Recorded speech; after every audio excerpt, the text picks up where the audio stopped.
ने और अमित शाह जी ने कैप्चर करा, धमकाया, डरा। नमस्कार दोस्तों, हम लेकर आ चुके हैं आप लोगों के लिए 20 मिनट में शाम की 50 ताज़ा और बड़ी ख़बरें बताएंगे। दोस्तों, प्रधानमंत्री नरेंद्र मोदी दोस्तों बुरी तरीके से फंसते हैं नीट पेपर लीक में। दोस्तों, पूरी भाजपा की कलई खुल गई।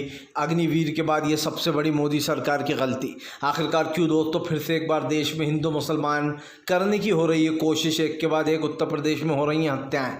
और क्यों आखिरकार दोस्तों दलित युवक की हत्या पर फंस गई बीजेपी। विपक्ष ने ज़ोरदार तरीके से भाजपा को घेरा। तमाम मुद्दों पर होगी बात, लेकिन उससे पहले अगर आपने अब तक हमारे चैनल को सब्सक्राइब नहीं किया है जल्दी से कर लीजिए। पास में एक घंटी आएगी, इसको भी दबाइए ताकि हर वीडियो की अपडेट आपको मिल पाए। दरअसल दोस्तों आपको बता दें चले, नीट परीक्षा में राहुल गांधी की दो टूक कहा, परीक्षा को रद्द करना ही पड़ेगा। जब तक परीक्षा रद्द नहीं होगी तब तक युवाओं का भविष्य सेफ सुरक्षित नहीं है। दोस्तों, गांधी जी के 3 बंदर हो चुके हैं। अब एक बुरा, यहाँ पर तो खैर बुरा मत देखो, बुरा मत सुनो, बुरा मत कहो, ये था। लेकिन अमित शाह तो ना देख रहे हैं, ना मोदी सुन रहे हैं, ना कोई और देख रहा है। दरअसल दोस्तों सीधी सी बात है, प्रधानमंत्री बोल नहीं रहे हैं, अमित शाह देखना नहीं चाहते हैं और शिक्षा मंत्री सुनना नहीं चाहता है। इसीलिए इनको गांधी जी के 3 बंदर बताकर कांग्रेस ने पूरी सड़कों पर प्रदर्शन किया। लेकिन सबसे बड़ी बात पता है क्या है दोस्तों? सबसे बड़ी बात यह है कि राहुल गांधी ऐलान कर रहे हैं कि वो पेपर लीक वाले मामले को सदन में ज़ोर शोर से उठाने वाले हैं, क्योंकि राहुल गांधी ने 24 लाख युवाओं से बात की है जिन लोगों ने नीट की परीक्षा दी थी। और उससे भी बड़ा सवालिया निशान ये है कि हमारे देश में अब कोई परीक्षा बिना लीक हुए हो पाएगी या नहीं। दरअसल दोस्तों राहुल गांधी ने अपने जो बात रखी है बिल्कुल सही है। राहुल गांधी ने कहा इस देश में बहुत सारे ऑनेस्ट लोग हैं, लेकिन बीजेपी जानबूझकर दोस्तों ऐसी संस्थाओं में जहां पेपर बनते हैं, पेपर को दोस्तों लॉन्च किया जाता है, मतलब दिया जाता है, उससे पहले ही पेपर लॉन्च क्यों हो जाता है? क्योंकि दोस्तों बीजेपी ने एनटीएमए संघ के लोग भरे रखे हैं, आरएसएस के लोग भर रखे हैं। ऐसे लोग दोस्तों जो पेपर लीक करवा रहे हैं, ऐसे लोगों से पहचान है बीजेपी की। जाहिर सी बात है राहुल गांधी बिल्कुल सही बात कह रहे हैं कि इस देश में बहुत सारे ईमानदार और ऑनेस्ट लोग हैं दोस्तों, उनको ये जिम्मेदारी मिलना चाहिए। आपको बता दें चले दोस्तों, फिरोजाबाद में रात भर बैठ कटता रहा बवाल, नहीं रुक रहा दोस्तों दलित युवक की हत्या का मामला। दरअसल दोस्तों आपको बता दें चले, फिलहाल फिरोजाबाद में दलित भाई की मौत के ऊपर बवाल मचा हुआ है। बताया जा रहा है पुलिस ने 2 आरोपियों को गिरफ्तार किया था, जिसमें से दोस्तों जो खास कर ये जो जब ये सब कुछ हो रहा था, उन्होंने जब 2 लोगों को चोरी के आरोप में गिरफ्तार किया तो एक व्यक्ति को इतना पीटा कि उसकी जो है यहाँ पर मौत हो गई, थाने के अंदर ही, वहीं पर जेल में। हालांकि पुलिस ने इस बात को नहीं माना है, वो कह रही है कि हमने ऐसा कुछ नहीं करा है। लेकिन आपको बता दें चले, जो खास करके बीजेपी के भी नेता है जो देखने गए थे, उन्होंने भी यही कहा कि युवक की नाक से अभी तक खून निकल रहा था और उसको जमकर हाथ बांधकर पीटा गया है। आपको बताते चले ये मामला अब काफ़ी ज़्यादा बढ़ चुका है, क्योंकि उस युवक की हत्या के बाद से ही मामला तनावपूर्ण हो चुका है। वहाँ के लोग जो है काफ़ी गुस्सा हैं। दरअसल दोस्तों जब से रिज़ल्ट सामने आया है और बीजेपी की करारी हार हुई है, तब से इस तरीके की हरकतें हो रही हैं। सब आप समझिए, इन चीज़ों से और बीजेपी कमज़ोर होने वाली है। जिस तरीके से दलित भाइयों की मंडी लगाकर, बोली लगाकर, चंद्रशेखर ने भी कहा था हत्याएं हो रही हैं, बहुत ही दुखद है। क्योंकि दोस्तों उत्तर प्रदेश में ये दूसरा मामला है जो अभी हाल ही में 3-4 दिन के अंदर हुआ है। इससे पहले आपको मैंने बताया था कि कैसे एक व्यक्ति की ज़बान काटकर उसकी आँख निकालकर ठाकुर समाज के लोगों ने उसको मार दिया, सिर्फ एक छोटी सी बाइक के झगड़े पर। तो आप समझ सकते हैं कि हमारे जो बेचारे गरीब, पिछड़े, अति पिछड़े दलित भाई, आदिवासी भाई, इन लोगों की जान सबसे ज़्यादा ख़तरे में रहती है दोस्तों। क्योंकि आप समझिए गरीब को देखकर हर कोई जो है यहाँ पर दादागिरी दिखाता है। और ये साफ दिखाई दे रहा है कि इस युवक की हत्या के बाद मामला काफ़ी तनावपूर्ण हो चुका है उधर। आपको बता दें चले दोस्तों, फिलहाल भारतीय जनता पार्टी के ऊपर जमकर भड़क गए अखिलेश यादव। अखिलेश बोले किसी को माफ़ नहीं करेगी जनता, जनता ने फैसला कर दिया है, समाजवादियों के साथ है, इंडिया गठबंधन के साथ है जनता। दरअसल दोस्तों अखिलेश ने इस बार पीडीए का नारा ऐसा दिया कि एनडीए पे सच में पीडीए और इंडिया गठबंधन भारी पड़ गया। अखिलेश यादव अपने साथ साथ कांग्रेस को भी कई सीटों पर जिता के ले गए। यही नहीं, राहुल गांधी और अखिलेश की जोड़ी को लोगों ने इतना पसंद किया कि अब तो वो नारा चल ही गया कि यूपी के 2 लड़के बदल देंगे माहौल। और वाकई में यूपी के 2 लड़कों ने बदल ही दिया माहौल। मोदी सरकार की 10 साल की मेहनत पर पानी फेर दिया और लोगों को ये बता दिया कि देश में धर्म से राजनीति नहीं चल सकती। आप हाँ हो सकता है दोस्तों, धर्म के बल पर आप 5 साल लोगों को बेवकूफ़ बना लो, जय श्री राम के नारे लगवा लो, हिंदू मुसलमान करवा लो, उसके बाद फिर आप 5 साल और नाटक कर लो हिंदू मुसलमान का। लेकिन 10 साल के बाद जनता भी ये सोचने लगी कि बस बहुत हो गया यार। जहाँ जिस न्यूज़ चैनल पर देखो मोदी की तारीफ़ करते हैं, कभी कहते हैं इधर मंदिर उधर मस्जिद, इधर मंदिर उधर मस्जिद, इधर हिंदू उधर मुसलमान, बस यही सब चल रहा है दोस्तों। कभी यूसीसी बिल लाना, कभी एनआरसी लाना, कभी CAA लाना और जनता को मूर्ख बनाना, इस सब से काम नहीं चलने वाला। इस देश की जनता ने बता दिया कि अगर तुम लोग बाबा साहब अम्बेडकर का संविधान बदलने की कोशिश कर सकते। और सुनिए, ये कोई बीजेपी का ऐसा वैसा नारा नहीं था कि हमें 400 क्यों जीतना है क्योंकि हम देश का संविधान बदलना चाहते हैं। इसका मतलब सीधा था दोस्तों, बाबा साहब अम्बेडकर के संविधान पर हमला, बाबा साहब अम्बेडकर के लिखे हुए संविधान को ख़त्म करना बीजेपी का ये मकसद था। जो बीजेपी CAA एनआरसी ला सकती है देश के लोगों को निकालने के लिए, जो बीजेपी दोस्तों किसानों को मरवा सकती है, लोग मरते रहे बॉर्डर पर, प्रधानमंत्री चुप बैठे रहे, कृषि काले कानून लाए, तो वो भला बाबा साहब अम्बेडकर का संविधान ख़त्म करने में उसे कितनी देर लगती। और यही तो इनकी दादागिरी थी, यही तो जनता ने बताया, और ख़ास करके उत्तर प्रदेश की जनता ने बताया, जहाँ पर नरेंद्र मोदी को सबसे ज़्यादा घमंड था योगी आदित्यनाथ को कि उत्तर प्रदेश की जनता तो अब मुझे हरा ही नहीं सकती है, हमने इतना हिंदुत्व फैला दिया कि अब सारे लोग हमारे साथ हैं।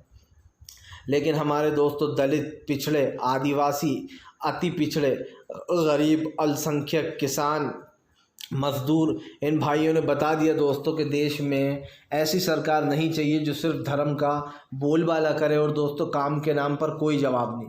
आज आप नरेंद्र मोदी से पूछिए कि देश में इतनी बेरोज़गारी क्यों है, कोई जवाब नहीं मिलेगा। आज आप नरेंद्र मोदी से पूछिए हर पेपर लीक क्यों हो रहा है, क्यों आप नीट की परीक्षा पर बोल नहीं रहे हैं, कोई जवाब नहीं मिलेगा, क्योंकि प्रधानमंत्री मौन हो जाते हैं। जाहिर सी बात है, जो देश की कमियां हैं उस पर प्रधानमंत्री थोड़ी बोलेंगे, उन्हें डर लगता है कि क्या जवाब दूं, कैसे जवाब दूं, क्यों आखिरकार इतनी बेरोज़गारी है, क्यों महंगाई है, क्यों गरीबी है। क्योंकि नरेंद्र मोदी दोस्तों सच से भागते हैं, और जो लोग सच से भागते हैं ना, उनका कोई अस्तित्व नहीं होता है। आपको बता दें चले दोस्तों, फिलहाल राहुल गांधी बनेंगे नेता प्रतिपक्ष, तो विपक्ष होगा दोस्तों और ज़्यादा पावरफुल। दरअसल आपको बता दें चले दोस्तों, इधर राहुल गांधी की पावरफुल देखने को अब हमें मिलेगी सीट, क्योंकि आपको बताते चले नेता प्रतिपक्ष की बहुत सारी ताकतें होती हैं दोस्तों जो कि बहुत काम आती हैं। आपको याद होगा नेता प्रतिपक्ष का मतलब क्या होता है दोस्तों। नेता प्रतिपक्ष का मतलब होता है कि राहुल गांधी कई चीज़ों का चुनाव करेंगे, जैसे कि दोस्तों CBI ED में कौन होगा, कौन अफसर होंगे, कौन नहीं होंगे। वहीं दूसरी तरफ ये भी देखा जाएगा दोस्तों कि फ़िलहाल इन तमाम चीज़ों को लेकर, मतलब जो ये हमने देखा है चुनाव आयोग में जो लोग भरे पड़े हैं, बीजेपी ने अपने लोगों को घुसेड़ रखा है, इन सब का भी जिम्मा राहुल गांधी को मिलेगा। नेता प्रतिपक्ष दोस्तों बहुत मजबूत होता है, नेता प्रतिपक्ष के पास भी अच्छी खासी पावर होती है। तो आप समझ सकते हैं कि बीजेपी नरेंद्र मोदी को बहुत दुख हो रहा होगा। प्रधानमंत्री ने कभी सोचा भी नहीं था कि ऐसे दिन भी देखना पड़ेंगे जब दोस्तों सारे काम करने के बाद, बार बार राम मंदिर का मुद्दा उठाने के बाद, बार बार लोगों को हिंदू मुस्लिम में बिखराने के बाद, बार बार ये कहना कि आपका मंगलसूत्र छीनकर दूसरों को दे दिया जाएगा, एक गाड़ी है तो दूसरी बांट दी जाएगी, इस तरीके की बेवकूफ़ियाना बातें कर कर भी प्रधानमंत्री चुनाव नहीं जीत सके। और जनता ने बता दिया कि आपकी सही जगह कहाँ है। वो तो भला हो नीतीश और नायडू का जो उनके रहम पर अब तक नरेंद्र मोदी सत्ता में बने हुए हैं, वरना दोस्तों अब की बार मोदी का कोई चांस ही नहीं था एक दिन के लिए भी PM बनने का। लेकिन दोस्तों नीतीश और नायडू जैसे लोग भी एक तरीके से सरकार के साथ हैं, ये समझिए आप। भले ही वो 2 दिन को साथ दे रहे हैं दोस्तों, लेकिन मैं नीतीश और नायडू को भी उतना ही बड़ा गुनहगार समझूंगा जितने के नरेंद्र मोदी को। क्योंकि दोस्तों इधर युवाओं का भविष्य बर्बाद हो रहा है और नीतीश और नायडू एक ऐसी सरकार का साथ दे रहे हैं जो सरकार पेपर लीक में मास्टरमाइंड बन चुकी है दोस्तों, जिस सरकार के ऊपर कई सवाल खड़े हो रहे हैं। और नीतीश और नायडू दोस्तों क्यों दे रहे हैं साथ, ये आप भी जानते हैं, सत्ता की मलाई चाटने में लगे हुए हैं दोनों के दोनों दोस्तों। और ये बहुत ही अफसोसजनक बात है कि एक ऐसी पार्टी का साथ देना दोस्तों जो कहीं ना कहीं सबके निशाने पर है, आम जनता के निशाने पर है।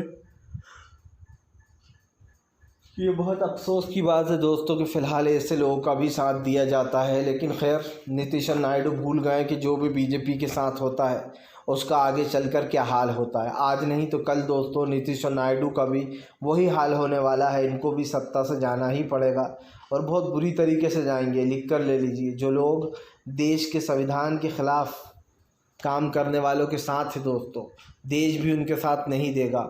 सबसे पहले तो नीतीश को ही ठिकाने लगाना चाहिए, क्योंकि अब नीतीश ने बहुत उड़ना शुरू कर दिया दोस्तों। नीतीश कुमार ने बीजेपी के साथ देना, ये अपने आप में ही एक बड़ी बात है।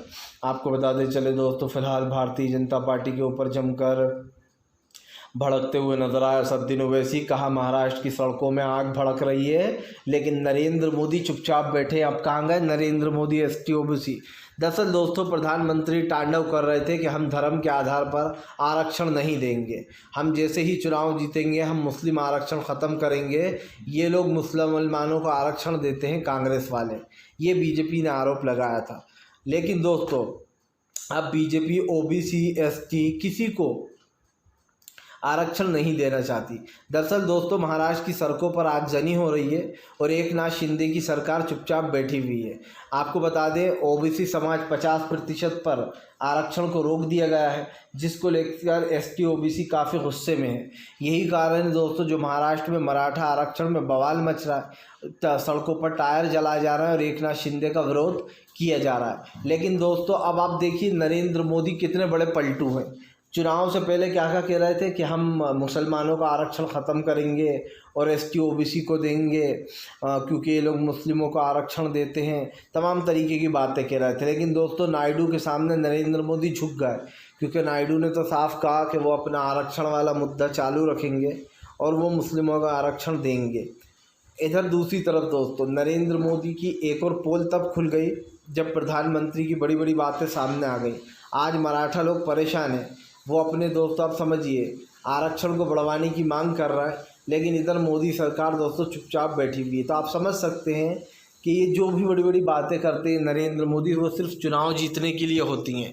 जबकि दोस्तों ये गुजरात में थे तब भी मुस्लिमों को आरक्षण मिलता था, तब क्यों नहीं ख़त्म किया। दरअसल बात सिर्फ एक होती है कि नरेंद्र मोदी को एक चुनावी मुद्दा चाहिए होता है, वो मिल जाता है तो नरेंद्र मोदी उस मुद्दे को लास्ट तक घसीटते हैं। वो बात अलग है कि वो मुद्दा फेल हो गया, लेकिन उन्होंने कोशिश बहुत की थी दोस्तों मुस्लिम आरक्षण पे को एक माहौल बनाने की, पर वो बना नहीं। और नरेंद्र मोदी तो वैसे भी कह रहे थे ज़्यादा बच्चे वालों को देंगे, इन्हें देंगे, उन्हें देंगे, लेकिन अब जब खुद को आरक्षण देने की बारी आई गरीब पिछड़ों को, तो नरेंद्र मोदी ने हाथ खड़े कर दिए। महाराष्ट्र की सरकार चुप बैठी हुई है। तो आप समझ सकते हैं कि कथनी और करनी में बहुत फ़र्क होता है। नरेंद्र मोदी की सच्चाई दुनिया देख रही है। आज आरक्षण के लिए महाराष्ट्र में जमकर हंगामे हो रहा, लेकिन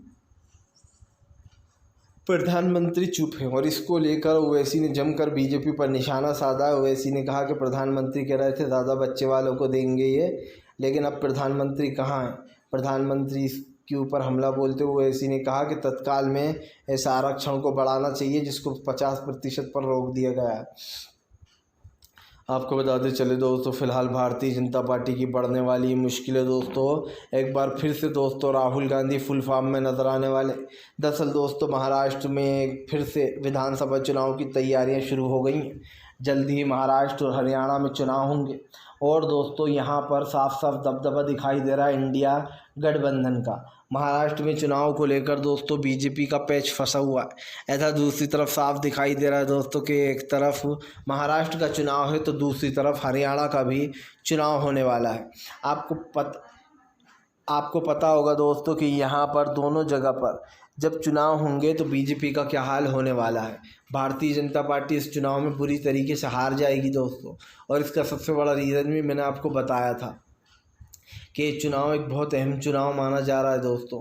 सबसे बड़ी बात यह है कि उद्धव ठाकरे ने नरेंद्र मोदी को सीधा खुला चैलेंज दे दिया है कि आ जाओ मैदान में, हम तैयार हैं। दोस्तों सीधी सी बात है, जो लोग खुले मैदान में आ जाते हैं वो कहीं ना कहीं लोगों के सामने आने की हिम्मत रखते हैं। तो ये चीज़ तो साफ हो चुकी है। अब देखने ये होगा कि फ़िलहाल यहाँ पर जो तमाम ये मुद्दे चल रहे हैं ये कहाँ तक चलने वाले हैं, क्योंकि हमने एक चीज़ तो देख ली कि सरकार की नीतियों के ख़िलाफ़ जनता सड़कों पर है दोस्तों। सरकार को कोई फ़र्क नहीं पड़ता, क्योंकि ये सरकार दोस्तों अंधी घूरी और महंगी हो चुकी है, और ऐसी सरकारों को जितनी जल्दी उखाड़ कर फेंक दिया जाए उतना ही अच्छा है। काश काश कि दोस्तों संसद सत्र से पहले ही सरकार गिर जाए, क्योंकि जाहिर सी बात है इस मुद्दे को भी उठाया जाने वाला हैगा संसद में। आपको बताते चले दोस्तों, फिलहाल अखिलेश यादव के ऊपर जमकर अखिलेश ने निकाली जमकर बीजेपी पर भड़ास। अखिलेश यादव ने दोस्तों बना दिया है माहौल। जल्द ही दोस्तों विधानसभा चुनाव में अखिलेश लगाएंगे बीजेपी का गेम ओवर। दरअसल आपको बताते चले दोस्तों, फिलहाल चुनावों को लेकर एक अलग ही गेम सामने निकल कर आया है, जहाँ एक तरफ हमें देखने को मिल रहा है कि फ़िलहाल इस चुनाव में काफ़ी कुछ बदलने जा रहा है, तो वहीं दूसरी तरफ हमें ये भी देखने को मिल रहा है दोस्तों कि फ़िलहाल देश की जो तमाम संपत्तियां हैं उसमें कहीं ना कहीं देश में गड़बड़ी दिखाई देती है। तो आप समझ सकते हैं दोस्तों कि यहाँ पर सरकार की क्या नीतियाँ हैं और यहाँ के कैसे इन मुद्दों को दौड़ाया जाता है। प्रधानमंत्री से लेकर तो बीजेपी तक और बीजेपी से लेकर तो प्रधानमंत्री तक एक्सपोज हो चुके हैं दोस्तों इस मामले में, और ऐसे में अब सरकार को जल्द से जल्द जो है यहाँ पर कोई एक्शन लेना होगा। आपको बताते चले दोस्तों, फ़िलहाल एक बार फिर से ज़ोरदार हंगामा जी हैं। दरअसल आपको बताते चले दोस्तों, फ़िलहाल दलित युवक की हत्या के ऊपर भड़क गए चंद्रशेखर आज़ाद बोले फ़िलहाल उत्तर प्रदेश की पुलिस पूरी तरीके से नाकाम हो चुकी है क्राइम को रोकने में। दरअसल दोस्तों ज़ीरो टॉलरेंस की बात करने वाले योगी आदित्यनाथ की पोल खुल चुकी है। ज़ीरो टॉलरेंस तो छोड़िए, अब तो उत्तर प्रदेश में लगभग 4 दिनों से रोज़ाना कुछ ना कुछ बड़े कांड हो रहे हैं। कभी किसी दलित भाई की ज़बान काटी जा रही है, आँख निकाल कर हत्या की जा रही है, तो कभी किसी को पुलिस पीट कर ही मार रही है। और कहीं दोस्तों आप समझिए, नहर के मामले में 3 मुसलमानों पर मार दिया गया, तीनों को, और नहर में लाश फेंक दी गई, पप्पू राजा और एक और थे। तो इस तरीके के ये कांड रोज़ाना हो रहा है और शर्म ये आती है दोस्तों कि उत्तर प्रदेश की पुलिस के सामने ये होता है और वो खड़े खड़े तमाशा देखती है। दीपू नाम का एक व्यक्ति, जिसकी बताया जा रहा है निषाद समाज का था, उसकी हत्या हो गई, उसका आरोप एक प्रधान पर लगाया गया। पुलिस खड़ी हुई देखती रही, उस प्रधान के घर पर लोगों ने जमकर पत्थरबाजी लड़बाजी कर रही थी और पुलिस दोस्तों तमाशा देख रही थी। देखिए दोस्तों, बात सिर्फ ये नहीं है कि फ़िलहाल किसने क्या किया, सवाल ये है कि कम से कम पुलिस अपना काम तो करे। लेकिन पुलिस इतना डरती है हथियार देख कर कि वो खुद ही आगे नहीं जाती, वो खुद ही भग जाती है। जब रक्षा की दोस्तों इतना डर रहे हैं तो आम जनता का क्या हाल होता होगा उत्तर प्रदेश में, आप अच्छे से समझ सकते हैं। और आप समझिए, ये कोई छोटा मोटा मामला नहीं है दोस्तों। इस तरीके के ये जो मामले होते हैं काफ़ी गंभीर होते हैं, और ख़ास करके गाँव के मामले। गाँव में दोस्तों कोई कानून व्यवस्था नहीं होती, ज़्यादातर गाँव में ही इस तरीके की घटनाएँ होती हैं। तो आप भी समझ सकते हैं कि फ़िलहाल जब वहाँ कोई सुविधाएं नहीं होती हैं तो लोग डरते भी नहीं हैं ज़्यादा। और इसीलिए दोस्तों वहाँ की सरकारों पर सवाल तो खड़े होंगे ही उत्तर प्रदेश की, क्योंकि योगी आदित्यनाथ शुरू से ये कहते आए कि हमारे उत्तर प्रदेश में तो क्राइम ही नहीं है। अगर क्राइम नहीं है भैया तो फिर ये क्या है? ये सबसे बड़ा सवाल है दोस्तों। और मैं प्रधानमंत्री से भी पूछना चाहूँगा कि बड़े योगी आदित्यनाथ के बुलडोज़र की दुहाई दे रहे थे चुनाव प्रचार के दौरान कि योगी से सीखो कैसे बुलडोज़र चलाते हैं, जब खुद के वोटों पर ही योगी का बुलडोज़र चल गया दोस्तों। अब योगी की बड़ाई नहीं करेंगे नरेंद्र मोदी। आपको बताते चले दोस्तों, फ़िलहाल एक बार फिर से जल्द ही भारतीय जनता पार्टी के ख़िलाफ़ खोलने जा रहा है मोर्चा विपक्ष। स्पीकर पद को लेकर छिड़ी हुई है जंग दोस्तों। नायडू का स्पीकर या फिर बीजेपी का अब तक बात नहीं बनी है। आपको बता दें, स्पीकर पद को लेकर मामला अभी भी पे चढ़ा हुआ है। हालांकि स्पीकर कौन होगा इसकी दुहाई दी जा रही है, लेकिन एक चीज़ तो साफ़ हो चुकी है दोस्तों कि नायडू स्पीकर को लेकर सीधी तरीके से दिखाई दे रहे हैं गुस्से में, क्योंकि वो नहीं चाहते कि स्पीकर बीजेपी का हो। सब जानते हैं कि अगर स्पीकर बीजेपी का हुआ तो बीजेपी कभी भी खेल कर देगी नायडू के साथ, और यही कारण है जो बीजेपी को लेकर नायडू बहुत सतर्क हैं दोस्तों, चंद्रबाबू नायडू। अब देखना ये होगा कि स्पीकर किसका होता है, जिसका भी होगा वो आ जाएगा सामने। लेकिन एक चीज़ ज़रूर हम कहेंगे कि फ़िलहाल इस वक्त सरकार को बड़ा झटका देने की तैयारी में है चंद्रबाबू नायडू, और चंद्रबाबू नायडू जितनी जल्दी पाला बदल दें उतना अच्छा होगा उनके लिए, वरना दोस्तों उनका कैरियर बहुत जल्दी ख़त्म होने वाला है।